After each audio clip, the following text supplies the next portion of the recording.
It's the quiet hour before everyone in the house wakes up. The lights are still off, the heating is dropped to its lowest setting, and along the ceiling of your living room, something has been moving for the last 40 minutes. You will not see it, you will not hear it. By the time the kettle goes on in the morning, that small life will have returned to a place you walk past every day without ever knowing it is there. There is, almost certainly, a spider in your home right now.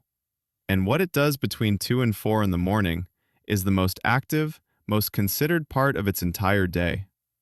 To understand this, it helps to step back from the human idea of night. For us, the deep hours are a pause, a time when the world stops.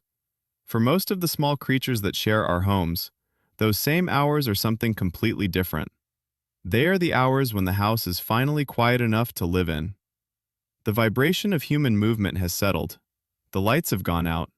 The air has slowed. The house, from a small creature's perspective, has finally become safe. And if a spider lives in your home right now, and one almost certainly does, pay attention to the quiet hours. That is when its real day begins. By 2 in the morning, most of the spiders in a typical home have already emerged from the small shelters they spent the daytime in. A house spider does not sleep the way we sleep. It does not have eyelids. Its rest is something different, a slow stillness, a lowering of activity, a kind of waiting. Arachnologists describe it as a state of reduced alertness, rather than true sleep. What pulls the spider out of that stillness is a precise combination of cues. The temperature in the room drops by a few degrees. The vibrations through the floor disappear. The light, even from lamps or screens, finally fades to almost nothing. The spider's body, sensitive to all of these in ways our bodies have forgotten how to be, reads the change and responds. 2 in the morning is, for most household spiders, the peak of their active hours. In those first minutes of activity, the spider does something most people would never imagine. It checks its web. Not casually, not in passing, methodically. If it is a cellar spider in the corner of a room, it moves along its loose three-dimensional tangle, pausing at each junction, testing the threads. If it is an orb weaver near a window, it walks the spiral of its web with small, careful steps. If a thread is broken, the spider repairs it. If the web is intact, the spider returns to its resting position and waits. This nightly maintenance is one of the quiet wonders of arachnology. A house spider's web is not a finished object. It is a living instrument that requires constant tuning. The silk loses tension. Dust accumulates. Small movements during the day, even the slight air currents from a person walking past, can shift the geometry just enough to reduce the web's sensitivity. The spider, in the early hours of the morning, restores it. Around 2:30 in many homes, the hunting begins. Most household spiders are sit-and-wait hunters. They do not chase, they do not stalk. They choose a position, sometimes the same position they have used for weeks, and they wait for something small to come to them. What changes between 2 and 4 in the morning is that small flying insects, the kind drawn to any faint light or warmth in a sleeping house, are most active in exactly those hours. The spider's schedule is not random. It is synchronized to the rhythm of its food. When something does come into the web, the spider's response is precise. It feels the vibration in the silk and reads, almost instantly, what the source is. The frequency tells it whether the thing is small or large. The pattern of vibration tells it whether the thing is struggling or merely brushing past. A spider can distinguish between a leaf falling into its web and a small fly arriving with surprising accuracy. Researchers who have studied web vibrations describe them as a kind of language the spider has spent its entire short life learning to read. If the vibration is right, the spider moves, quickly but never wastefully. It approaches its catch from the side, never from above. It checks the size, it checks the safety. And then, with movements perfected over millions of years, it secures the catch in silk and either feeds immediately or wraps it for later. This entire sequence often lasts less than a minute. Then the spider returns to its resting position and waits again. Between 2:30 and 3, in many homes, something even quieter is happening alongside the hunting. The spider is producing silk. Not in the dramatic way of building a new web, but in small, ongoing amounts. The silk glands in a spider's body produce slowly and continuously throughout the active hours of the night. Some of this silk goes into web repair. Some goes into drag lines, the thin safety threads a spider leaves behind itself as it moves, anchoring its position in case of a fall. Some goes into wrapping prey.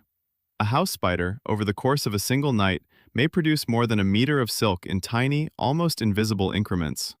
The chemistry of this is one of the small miracles of the natural world. The silk leaves the spider's body as a liquid and hardens into a thread within fractions of a second, stronger by weight than many metals, more elastic than almost any synthetic material humans have ever made. And all of this is happening, quietly, in the corner of a room, while the people in the house are deep in their first dreams. By 3 in the morning, in many homes, the spider does something even more interesting. It begins to move beyond its usual territory. This is the hour when the deep work of the night happens. Spiders that have not caught anything begin to consider relocating. They test the air for currents.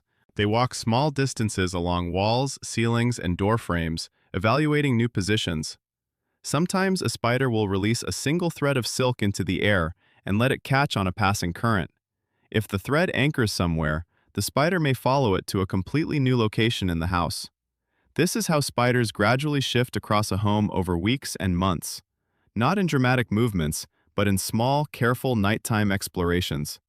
The spider you saw last week behind the bookshelf may now be the spider you sometimes see near the window. From your perspective, this looks random. From the spider's perspective, it is a slow, considered process of finding the place in the house where it can live most successfully. Around 3:30 in many homes, the smaller male spiders begin their longest journeys. Adult male house spiders, once they reach maturity, leave their original territory and travel through the house looking for females. They cover surprising distances. A male cellar spider can walk the length of a hallway in a single night. A male jumping spider can move from one room to another, finding paths along baseboards and door frames that humans never notice. This is the reason most of the spiders people occasionally see crossing a floor or wall in the open are male. They are not lost. They are searching. This behavior peaks between 3 and 4 in the morning, when the house is at its stillest. Vibrations are minimal. The risk of being noticed is at its lowest. The male spider is using the quietest part of the night to move through territory that, during the day, would be much more difficult to cross safely. By 4 in the morning, the night shift begins to wind down. The temperature in many homes starts to shift slightly as heating systems prepare for morning. The first small noises return: the boiler, the faint hum of appliances, the occasional car outside. Spiders sense all of this. Their activity slows. They begin to return to their resting positions. If the spider has caught something during the night, it will often spend the last hour of darkness in a slow feeding period. This is not dramatic. It is quiet, patient, almost meditative. Most household spiders feed slowly, taking in nutrients over the course of an hour or more, using digestive enzymes to soften their catch from the outside in. By the time the first human in the house begins to stir, the feeding is usually complete. By the time the lights come on in the morning, the spider has already returned to its daytime position. Its web has been maintained, its territory has been checked, its small life has done a remarkable amount of work in the hours when no one was watching. This is the part of the spider's life that almost no one ever sees. The morning shape in the corner, the small body that occasionally appears on a wall, is only the resting form. The real spider, the working spider, the moving and hunting and exploring spider, lives in the hours between 2 and 4. What this teaches us, very gently, is that the homes we think of as ours are also something else when we are not in them. They are quiet ecosystems with their own rhythms, their own active hours, their own residents going about lives that are entirely complete on their own terms. The spider you may see this morning, settled into a corner, has already done a full day's work. Some lives unfold in the hours we sleep through.